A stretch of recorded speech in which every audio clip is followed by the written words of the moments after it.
G'day. Did you know that Coca-Cola once enabled profanities to be printed on the front of Coke products? My name's Glenn, and keep listening to find out how it happened.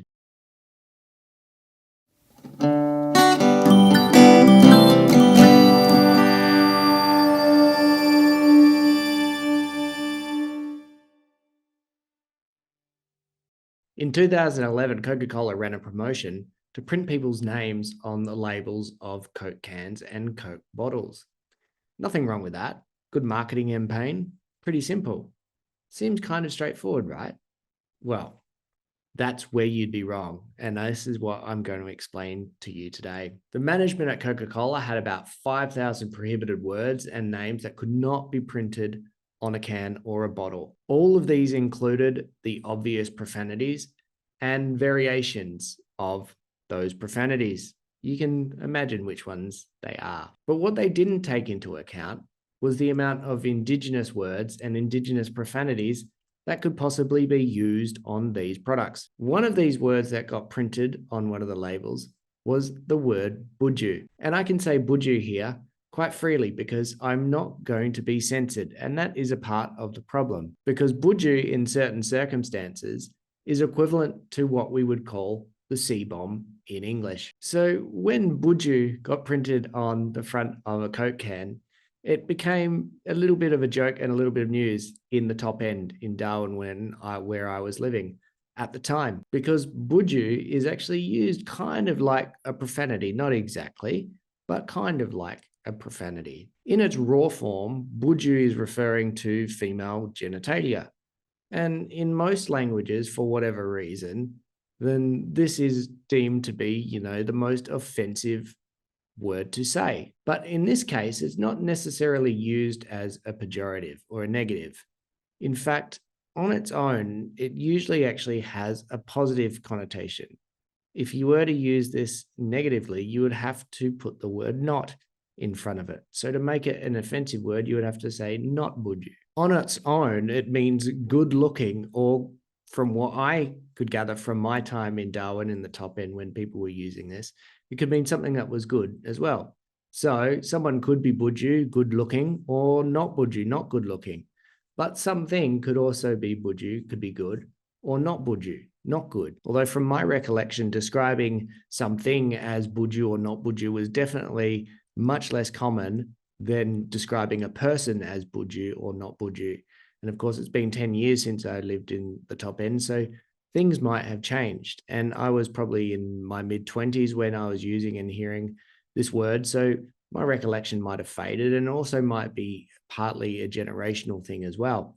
Maybe people my age now don't actually use this word, but people around my age 10 years ago definitely were using this word quite often.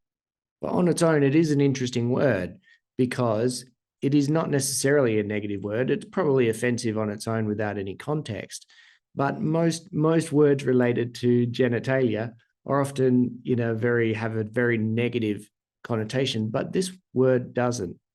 What is more interesting about this case is perhaps the power structures and the power dynamics between indigenous languages and the language of colonization, which of course English is.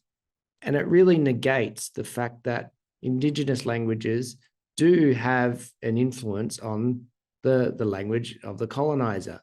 And in this case, in the top end vernacular of the vocabulary of people around Darwin, then indigenous languages are alive and they do have quite a big influence on the English used. And buju, the word buju, is an example of just this. The fact that Coca-Cola management actually sat around and created a list of 5,000 words that couldn't be used, but somehow they actually ignored the words from indigenous languages that could possibly use, really tells you all you need to know about management in Australia in terms of the whiteness and the power dynamics, but also with colonizer languages and indigenous languages more generally around the world. And you might think that Coca-Cola learned this lesson from its campaign in 2011, but it actually did not.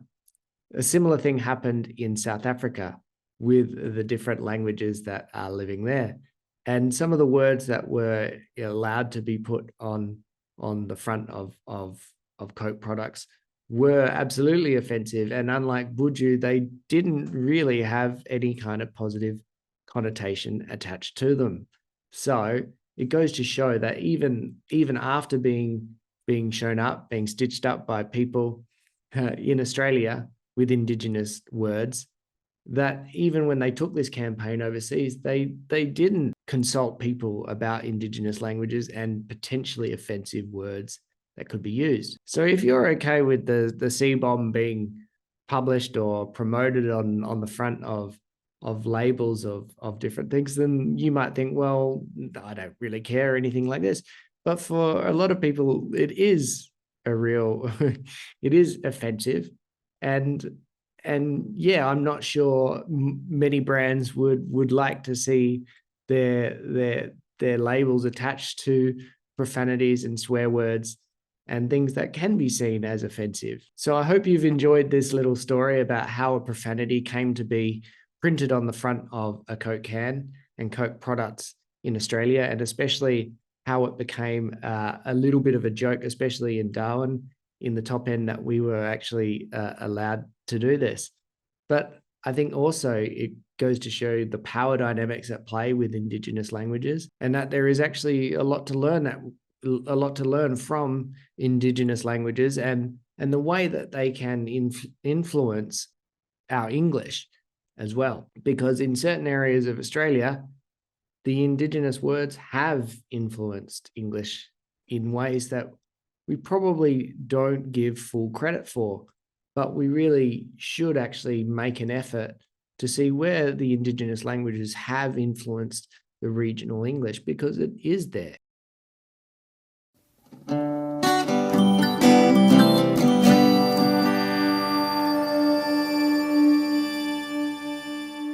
For more information about the Australians Teach English Institute, go to australiansteachenglish.com or follow us on Instagram, Facebook and YouTube at Australians Teach English.